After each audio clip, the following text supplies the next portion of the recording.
This is Vendetta Forever, a shooter that looks to bring the intensity by delivering almost non-stop action using a very unique movement system. This releases October 24th, 2024 for the Quest, PCVR, and PSVR 2 headsets for $30 US, and for this review, I checked the game out on the Quest 3. It's kind of like SUPERHOT meets Pistol Whip, but it's more than just that, and I think some people are going to love this, and others, not so much.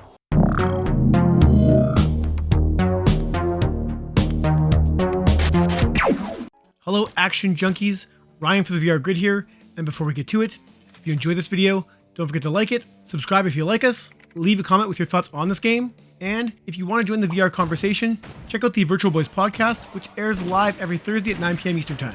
Now on that note, here we go. When I first saw the trailer for Vendetta Forever, I thought it looked pretty damn cool. It's been 8 years since the first SUPERHOT VR game came out, and I can't believe there hasn't been more clones.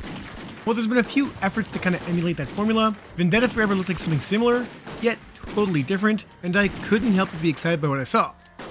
Now that I got my hands on the game, I'm not quite sure how I feel about this, but it didn't quite grab me the way I expected it to. So for starters, there's no story here. It's basically over 60 scenarios, many if not all inspired by various movies, meaning you'll be placed in very familiar scenarios from movies like The Matrix, Indiana Jones, and a host more. The kicker here is that there's no locomotion outside of node-based teleportation. Thing is, the nodes in question are the weapons your enemies drop. So how this basically plays out is that each stage will offer you up some goal, mostly kill all enemies, but occasionally it'll be to rob a bank, or don't kill innocents, or a few other wacky scenarios. At each stage's onset, you'll typically have a weapon of some type, and must kill the first guy you see, grab his weapon by teleporting to it, and then repeating the process over and over and over. What ensues is a game of memorization and quick reflexes, as the stages vary from fairly easy to insanely complex. While it is a shooter at heart, it's just as much a puzzle game, as while the primary goal is to make you feel like a badass, the secondary goal is to climb those leaderboards and beat each stage as fast as possible. Whenever you beat a stage, you're given some information in an online ranking which basically tells you you can do better. Some stages may take as little as 10-15 seconds, others upwards of a minute, with most kind of coming in that 30 second or so range, at least once you get good enough to get there.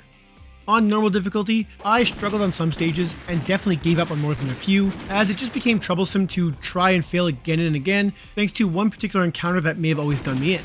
Thankfully, with over 60 options, there is plenty of time to return to a level later on, so there isn't any pressure to beat any one stage in any particular time or order, making this fairly easy to pick up and play and come back to if you get pissed off.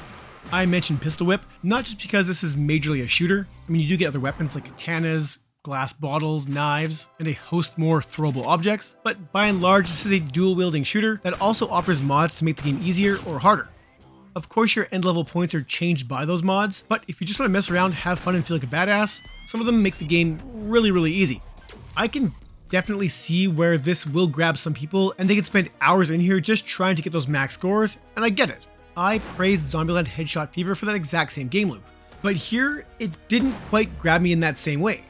Now, don't get me wrong, I had a lot of fun with this, and in those moments when mods are off, and you do kick full ass through a stage, it feels great. And the various scenarios, both familiar and new, also really changed up the gameplay quite nicely, but despite the variety in the stages, I still kinda got tired of the formula, and I think that's in large part to a few of the game's shortcomings.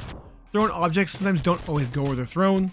It can be incredibly hard to keep track of ammo during intense situations, and the trial and error nature of some stages had me dying unfairly, in my opinion, way too much.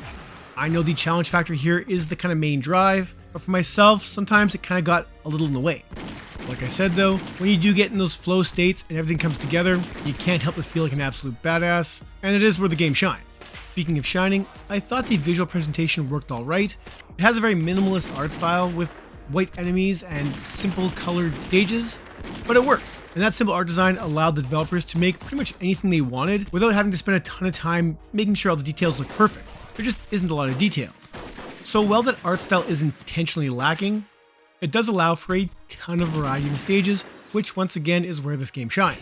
When you kill enemies, slow motion is triggered to allow you to grab that next gun, and a later mod allows you to actually unlock full slow motion that will last a lot longer. And those moments definitely do make you feel like an absolute badass.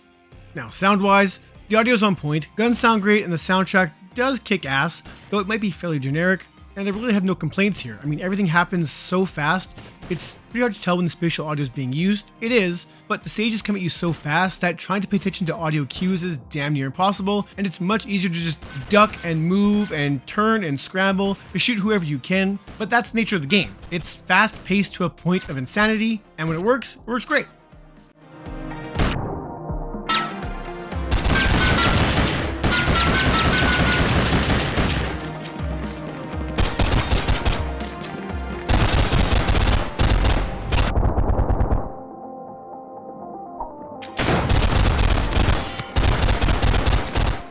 I honestly don't have too much to say about this game. It's simple in execution, and I think delivers what it promises. I just don't know if it will be for everyone. I myself tend to need more meat on my bones when it comes to single player experiences, meaning I like plot, unlocking new weapons, and the other advancements you get out of a first person shooter, and this isn't that, nor is it trying to be. I think for the most part, it does what it sets out to do, and I feel like it's the type of game that could see a lot of DLC in the future, as it feels like it's fairly easy to make a few stages and pump them out. Now, despite the amount of content in here and the potential replay factor, I do think the $30 asking price on this is a tad high, though I think your enjoyment of this game will come down largely to whether you like arcade shooters or not. If you do, there's a lot to like here, and if you're less of a fan, you'll still have fun, but I think like myself, it'll get tiresome pretty quick. I'm gonna give Vendetta Forever a 7 out of 10. What's here is good, it just didn't grab me. If you enjoyed this review, please do all the YouTube things to help us out. And that's it for this one. Thank you so much for watching.